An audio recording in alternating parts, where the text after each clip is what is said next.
Hi everyone, welcome back to my channel. I'm Jabi. So today we're going to talk about hair. That's why I'm appearing like this, all raggedy. So I wanted to address a few frequently asked questions that I get about my hair care, and it's been the same basically ever since I decided to go natural.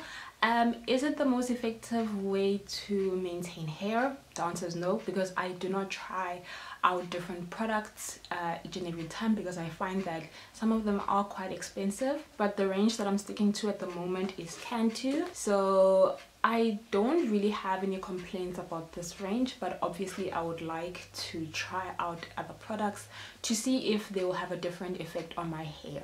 This hair food is not recommended by most videos that I watch. I don't know what people have against hair food. Like, I just feel like my scalp gets super dry even when I apply coconut oil, and I feel like coconut oil is expensive. So I think this is about 20 rand or 25 rand, whereas the same small jar of coconut oil will be like 60 rand. Like, that's just ridiculous to me.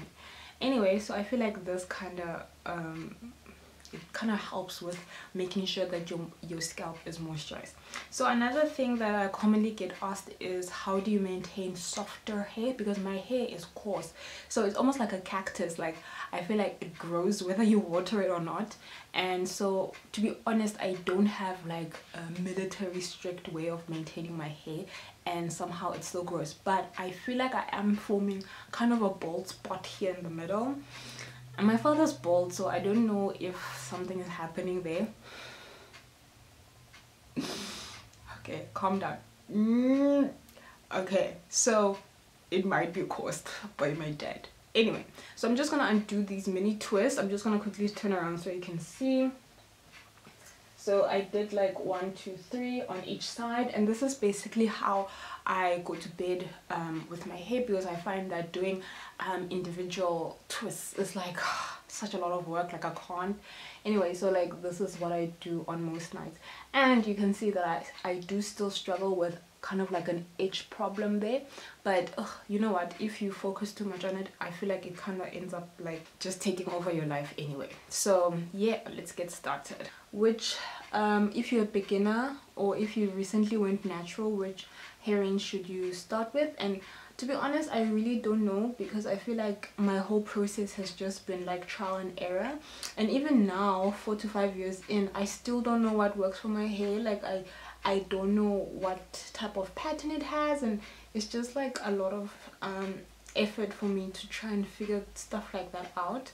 And I guess that's why natural hair companies are kind of thriving, because they have to cater for each and every hair type.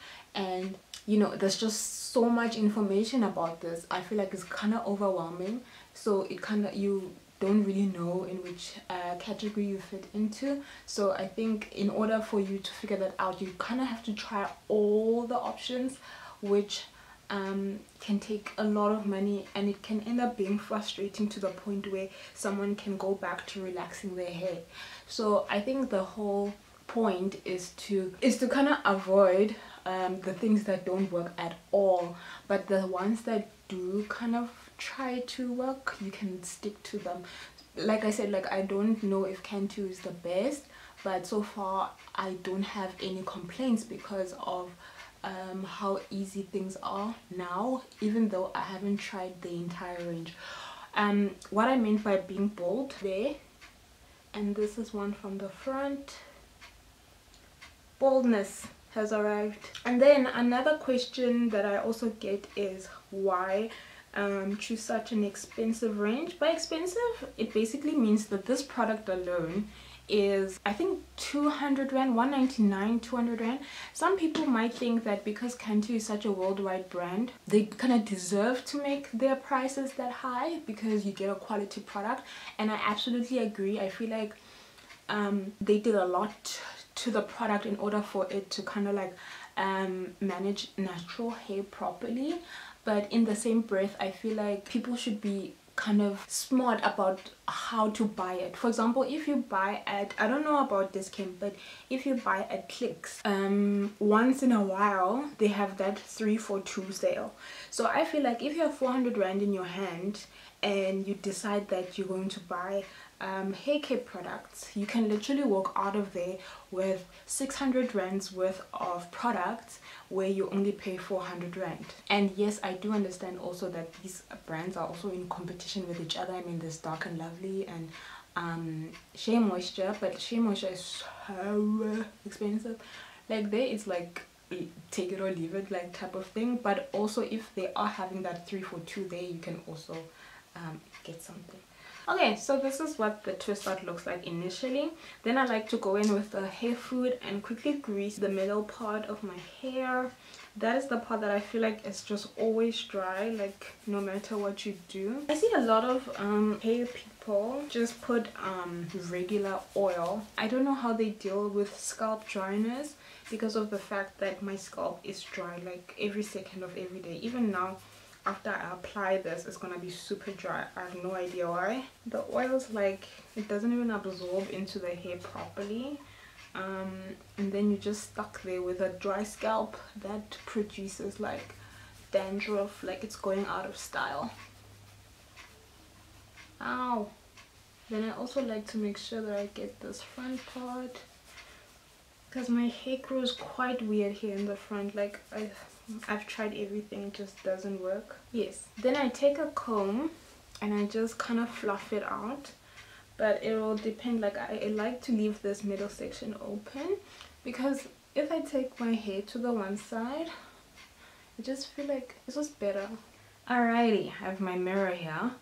So after I basically just kind of like divide the curls with my fingers. I mean, it's gonna be better if you take a comb to do this. To be honest, when I first started going natural, if I arrived at work like this, for example, my boss would always ask me, my former employer would always ask me, he said something like, when am I gonna get my hair done? And I'm just like, sorry, but this is my hair. My hair grows out of my scalp like this. What do you mean? And then he'll be like, oh, okay. And he was black. West part. So there is a lot of debate about what is appropriate or not, especially in the corporate space, and I really wish that would die, because that's literally the last thing we need. Like it already takes up a lot of time and effort to actually get it to look decent, and I feel like the last thing you need is like someone trying to get in the way. Another question I always get is how from people who actually comb their hair, and I always comment in terms of how often do you comb your hair, and someone will be like, I comb my hair every day.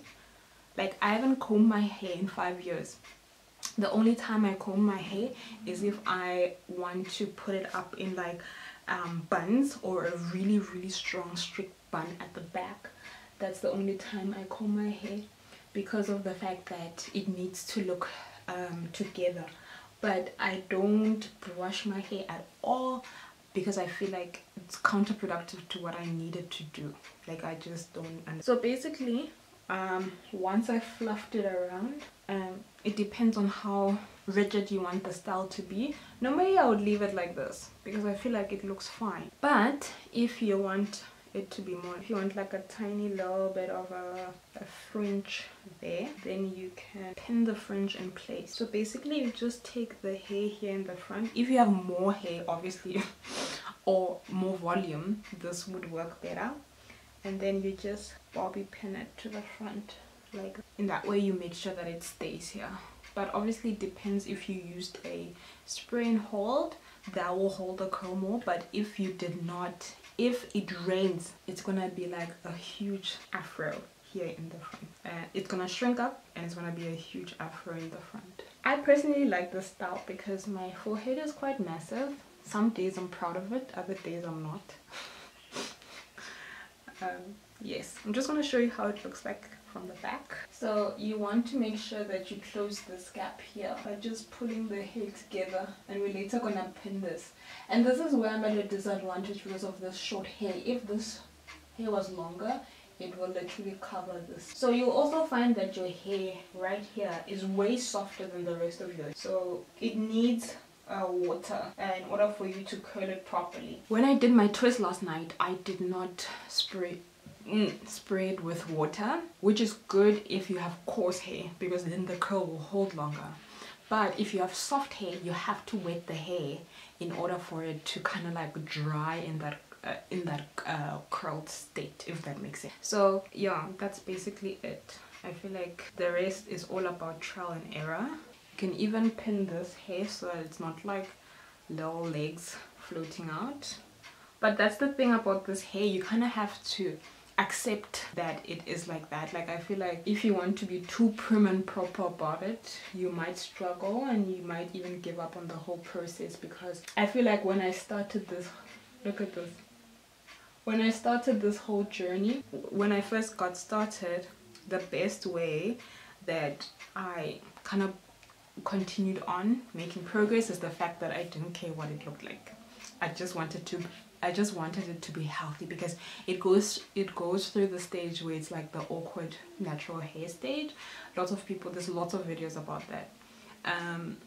But I think like that's the stage where people give up most times, because you don't understand your hair, you've tried everything, and then it still looks like you rolled out of bed without doing anything, and that's how it's gonna come out. But I feel like if you just hold on a little bit more so that it grows through that phase, then at the end of the day you might have something workable. And if workable is even the best way to describe it. Another question that I also get is, how often do I wash my hair? I wash my hair once a week. Okay, if it's not in a protective style, I wash it once a week. Normally when I do braids, I keep them in for around 6 weeks. When I have braids, I normally use this coconut oil mist just to lightly put some oxygen in there, and then I would also put hair food in all the blocks. I normally do not use edge control. I use it for emergencies. Like, the reason is because I feel like you have to wash it off every day. Like, there's just a lot of activity in the gel area. But if it's something that is very where it's important that it looks together, then I will use edge control. But other than that, I don't. Which one do I use? I use the Aunt Jackie curls and coils one. I just feel like the gel is more tacky. Does it hold? Not as long as I would like. So yes, I really hope I answered all the questions. If there are any more questions about hair care, especially coarse hair, my hair is extremely dry, extremely coarse, please let me know in the comment section. I'll be happy to answer. I'm by no means an expert when it comes to hair, as you can see. I'm by no means an expert, but I do take care of my own hair. Like, I haven't been to a salon in years though. Like years. Like, it's been years. But my hair, I think my hair is healthy, and lots of people always ask me about maintaining it and stuff. Do I wish that I could maintain it better? Definitely. I just don't know who to consult about that, because in my area I don't really know a lot of people who maintain their own hair, number one. Number two, I feel like the more videos I watch, the more I can't do it. It's like makeup videos. Like, I can watch makeup tutorials until I die, but I'll never be able to do my own look. I've tried. It just doesn't come out that way. Yeah, this is what I do, and if you have any questions, feel free to ask me in the comment section below. So yes, if you like this video, please hit the thumbs up button, and also don't forget to subscribe so that you cannot miss any content from me. Yes, I'll see you guys in my next one. Bye.